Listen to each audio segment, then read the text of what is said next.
Fibre के कम होने के 5 बड़े लक्षण। दोस्तों, फाइबर का सीधा कनेक्शन हमारी पाचन क्रिया से ही होता है और जब तक कि पाचन ठीक ना हो, अच्छी फिटनेस, शरीर में फुर्ती और ताकत, साफ और ग्लोइंग स्किन और शरीर से बढ़ी हुई चर्बी को घटा पाना बिल्कुल भी पॉसिबल नहीं है। क्योंकि जिस तरह से हमारी बॉडी को प्रोटीन, फैट, कार्बोहाइड्रेट्स, विटामिन और दूसरे न्यूट्रिएंट्स की जरूरत पड़ती है, उसी तरह फाइबर भी बॉडी को ठीक तरह से काम करने के लिए बहुत जरूरी होता है। लेकिन अफसोस की बात यह है कि आजकल लोग जिस तरह का खाना खाते हैं उसमें अक्सर ही फाइबर की बहुत ही कमी पाई जाती है, जिसकी वजह से समय के साथ साथ पाचन क्रिया कमजोर होने लगती है और खून में भी अशुद्धियां बढ़ने लगती है, जिससे कि बॉडी का संतुलन पूरी तरह से बिगड़ जाता है और कई तरह की नई नई बीमारियां शुरू होने लगती हैं। आज के इस वीडियो में हम जानेंगे कि आखिर फाइबर होता क्या है, इसकी कमी होने से बॉडी में कौन कौन सी समस्या शुरू होने लगती है, दिन भर में हमारी बॉडी को कितने फाइबर की जरूरत पड़ती है और इसकी कमी को किन किन खानों के जरिए पूरा कर सकते हैं। सबसे पहले बात करते हैं कि आखिर फाइबर होता क्या है। दोस्तों, किसी भी खाने में रेशे और छिलके होते हैं, उसे ही फाइबर कहते हैं। एग्जाम्पल के तौर पर जो एक सेब होता है उसमें रस के साथ साथ फाइबर भी होता है, जो कि रेशे और छिलके के रूप में मौजूद होता है। जब उसी सेब का जूस निकालकर छानते हैं तो रस एक गिलास में अलग निकल जाता है और छलनी में कुछ रेशे वेस्ट के रूप में जमा हो जाते हैं। दरअसल यही फाइबर होता है, जिसे बेकार पदार्थ समझकर यूं ही फेंक देते हैं। लेकिन किसी भी खाने में फाइबर दो तरह के होते हैं। एक तो बॉडी में जाने के बाद खून में पहुंचकर ब्लड शुगर और कोलेस्ट्रॉल को मेंटेन करता है, जिसे सोल्यूबल फाइबर कहा जाता है, और दूसरा फाइबर वो होता है जो पाचन को बेहतर बनाने, कब्ज की समस्या होने से रोकने और बॉडी में बनने वाले जहरीले पदार्थ को स्टूल यानी मल के जरिए बॉडी से बाहर निकालने का काम करता है। अब बात आती है कि हमारी बॉडी को दिन भर में कितने फाइबर की जरूरत पड़ती है। दोस्तों, फीमेल की बॉडी को दिन भर में 20 से 25 ग्राम फाइबर की जरूरत होती है, जबकि मेल के लिए दिन भर में 30 से 35 ग्राम फाइबर अपने खाने के जरिए पूरा करना बहुत जरूरी होता है। अब बात आती है कि बॉडी में फाइबर की कमी होने से कौन कौन सी समस्या शुरू होने लगती है। दोस्तों, जब भी बॉडी में फाइबर की कमी होती है तो हमारी बॉडी उसे अलग अलग तरीके से बताने की कोशिश करती है, जिसमें नंबर 1 है कब्ज यानी पाचन में गड़बड़ी। खाने में फाइबर की कमी होने से इसका सबसे ज्यादा पाचन पर ही बुरा असर पड़ता है और कब्ज की समस्या शुरू होने लगती है। यहाँ तक कि एक ही दिन में ये लक्षण दिखने लगते हैं। एग्जाम्पल के तौर पर जाने अनजाने में आज कोई व्यक्ति बिना फाइबर वाले खाने का इस्तेमाल करता है तो कल सुबह होकर ही कब्ज और पेट ठीक से साफ न होने की समस्या का सामना करना पड़ता है। और ऐसा इसलिए क्योंकि जब हम कुछ भी खाते हैं तो वो आहार नली से होकर पेट में पहुंचता है, पेट से छोटी आंत में, छोटी आंत से बड़ी आंत में और फिर बड़ी आंत से स्टूल यानी मल के जरिए बाहर निकल जाता है। लेकिन यहाँ ध्यान देने वाली बात यह है कि जब कोई भी खाना हमारी बॉडी की छोटी आंत में पहुंचता है तो खाने में मौजूद रस और न्यूट्रिशन को हमारी छोटी आंत खींचकर उसे खून में पहुंचा देती है और जो वेस्ट पदार्थ बचता है उसे बड़ी आंत में ढकेल दिया जाता है। और दरअसल इसी वेस्ट पदार्थ में ज्यादातर फाइबर होता है। खाने में फाइबर की मात्रा ज्यादा होने से बड़ी आंत में वेस्ट पदार्थ भी ज्यादा मात्रा में जमा होता है, जिससे कि सुबह प्रेशर अच्छी तरह से आता है और पेट भी खुलकर साफ होता है। लेकिन जब किसी व्यक्ति के द्वारा खाए गए खाने में फाइबर की कमी रहती है तो वो खाना छोटी आंत में पहुंचते ही उसे लगभग पूरा खींचकर खून में पहुंचा दिया जाता है, क्योंकि उस खाने में फाइबर की मात्रा कम होने की वजह से वेस्ट पदार्थ इतना बचता ही नहीं है जिसे बड़ी आंत में भेजा जाए, या फिर इतना कम वेस्ट पदार्थ बनता है जो कि बड़ी आंत में आने के बाद भी रुक जाता है और ठीक से प्रेशर नहीं बनता, जिससे कि आसानी से बाहर नहीं निकल पाता और कब्ज की समस्या पैदा करने लगता है।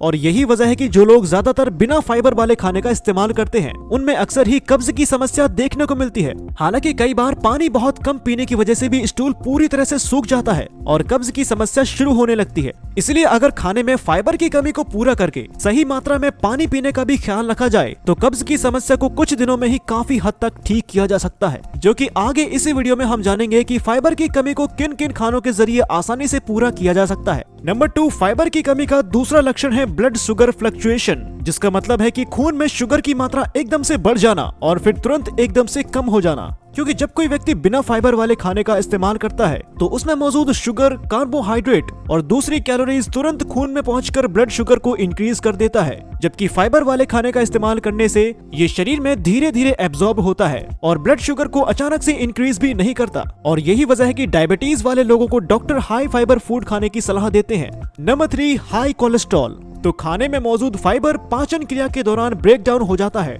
और फिर खून में पहुंचकर कोलेस्ट्रॉल को मेंटेन रखने में बहुत मदद करता है। इसीलिए खाने में फाइबर की कमी होने से बॉडी में बुरे कोलेस्ट्रॉल की मात्रा बढ़ने के भी चांसेस बहुत ज्यादा रहते हैं। हालांकि कोलेस्ट्रॉल बढ़ने की दूसरी वजह खाने में मौजूद ज्यादा तेल और फैट का इस्तेमाल करना और फिजिकल एक्टिविटी बिल्कुल भी ना करना भी हो सकता है। Number 4, skin problem. दोस्तों बिना फाइबर वाले खाने का लगातार इस्तेमाल करने से खून में शुगर की मात्रा बढ़ती है, जिससे कि इंसुलिन और बॉडी के हार्मोन्स पर भी बुरा असर पड़ता है। और ये वजह है जो लोग ज्यादातर बिना फाइबर वाले खाने का इस्तेमाल करते हैं उनमें एक्ने और पिंपल्स की प्रॉब्लम ज्यादा देखने को मिलती है। हालांकि पिंपल्स की प्रॉब्लम होने के और भी कई कारण हो सकते हैं, लेकिन उन सब में खाने में फाइबर की कमी होना भी बहुत बड़ा कारण होता है। नंबर 5 है मोटापा। दोस्तों बॉडी में चर्बी बढ़ने की सबसे बड़ी वजह है खाने में ज्यादा शुगर, कार्बोहाइड्रेट और फैट का इस्तेमाल करना, क्योंकि ये चीजें जरूरत से ज्यादा होने पर बॉडी में फैट के रूप में स्टोर हो जाता है। और जब ऐसे खाने में फाइबर की कमी होती है तो बॉडी में चर्बी बढ़ने की प्रक्रिया और भी ज्यादा तेज हो जाती है। और ऐसा इसलिए क्योंकि बिना फाइबर वाला खाना बॉडी में जाने के बाद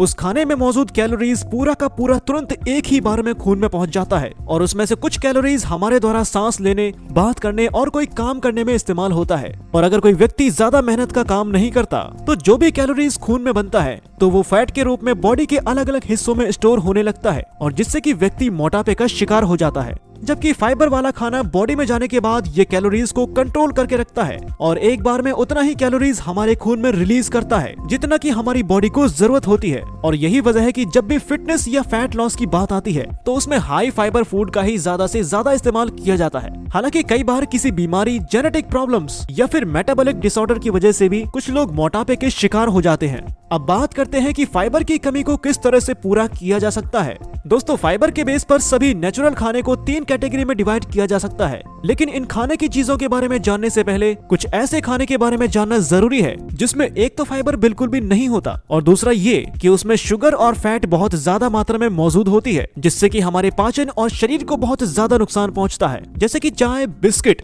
मैदे से बनी चीजें, ice cream, pizza, burger, samosa, cold drink, chips, chocolate, मिठाई और बाहर दुकान में मिलने वाली लगभग सभी चीजों में फाइबर बिल्कुल भी नहीं पाया जाता, क्योंकि ये सभी चीजें या तो बहुत ज्यादा तेल या फिर बहुत ज्यादा चीनी से बनी होती हैं, जो कि कब्ज, डायबिटीज, कोलेस्ट्रॉल, पिंपल्स और कई तरह की दूसरी बीमारियों का कारण बनता है। साथ ही इन चीजों का लगातार इस्तेमाल करने से पेट में अच्छी बैक्टीरिया की मात्रा खत्म होने लगती है और बुरे बैक्टीरिया की मात्रा बढ़ने लगती है, जिससे कि पाचन क्रिया समय के साथ साथ बिगड़ती चली जाती है। इसलिए मैं आपको ये नहीं कहता आपको इसको बिल्कुल भी नहीं खाना चाहिए, लेकिन हो सके तो अच्छी सेहत पाने के लिए इन चीजों का जहाँ तक हो सके कम से कम ही इस्तेमाल करें, और खासकर इसे खाली पेट इस्तेमाल करने से जरूर परहेज करें, क्योंकि इन चीजों का खाली पेट इस्तेमाल करने से ये बॉडी को और भी ज्यादा नुकसान पहुंचाता है। अब हम फाइबर के बेस पर कुछ नेचुरल फूड को 3 कैटेगरी में डिवाइड करते हैं, जिसमें पहली कैटेगरी में ऐसे खाने की चीजें आती हैं जिसमें फाइबर की अच्छी खासी मात्रा मौजूद होती है, जैसे कि राजमा, चना, ओट्स, ब्राउन राइस, खीरा, गाजर,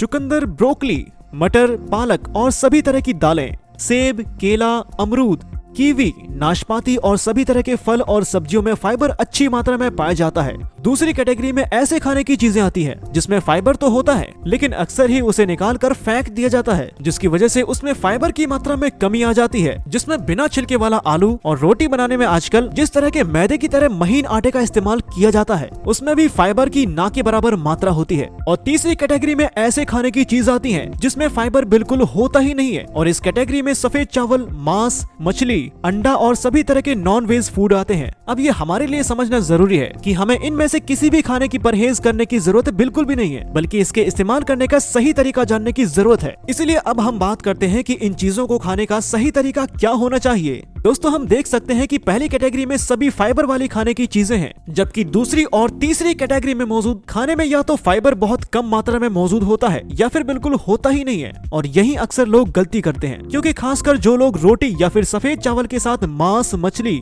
अंडे या फिर ज्यादातर आलू की सब्जी का इस्तेमाल करते हैं, उनकी बॉडी में अक्सर ही फाइबर की कमी होने लगती है, क्योंकि सफेद चावल, मांस, मछली, अंडे या फिर किसी भी नॉन वेज में वैसे भी फाइबर बिल्कुल मात्रा में नहीं होता। रोटी में फाइबर बहुत कम मात्रा में होता है और आलू का छिलका निकाल देने की वजह से उसमें भी फाइबर की मात्रा बहुत ही कम आ जाती है, जिससे कि बॉडी में फाइबर की जरूरत पूरी नहीं हो पाती और ऐसे में अक्सर ही व्यक्ति को कब्ज की समस्या होने लगती है। इसलिए सही तरीका ये है कि जब भी आप कैटेगरी नंबर 2 और 3 में दिखाए जाने वाले किसी भी खाने यानी रोटी, चावल या फिर मांस, मछली का इस्तेमाल करते हैं तो साथ में कैटेगरी नंबर 1 से कोई भी सब्जी या फिर 150 से लेकर 200 ग्राम खीरे और गाजर जैसी चीजों को सलाद के रूप में अपने खाने में शामिल जरूर करना चाहिए, ताकि जो फाइबर रोटी, चावल, मांस, मछली और आलू उसे नहीं मिलता, उसकी कमी सब्जी और सलाद के जरिए पूरी हो जाए, क्योंकि लगभग हर सब्जी में फाइबर की अच्छी खासी मात्रा मौजूद होती है। इसलिए यहाँ आपको बिल्कुल भी कंफ्यूज होने की जरूरत नहीं है। बस हमेशा ही इतना ख्याल रखें कि जो फाइबर रिच फूड है इसको आप अकेले भी इस्तेमाल कर सकते हैं, लेकिन जिस खाने में फाइबर नहीं होता उसे किसी न किसी एक फाइबर वाले खाने के साथ जरूर खाना चाहिए। लेकिन क्योंकि फाइबर पानी को सोखने का काम करता है, इसलिए जब आप हाई फाइबर फूड का इस्तेमाल करते हैं तो आपको दिन भर में 2.5 से 3 लीटर पानी पीने का भी खास ख्याल रखना चाहिए। पानी कब, कैसे और कितना पीना चाहिए, इस बारे में हमारे चैनल पर पहले से ही वीडियो मौजूद है, जिसका लिंक आपको इस वीडियो के डिस्क्रिप्शन में मिल जाएगी।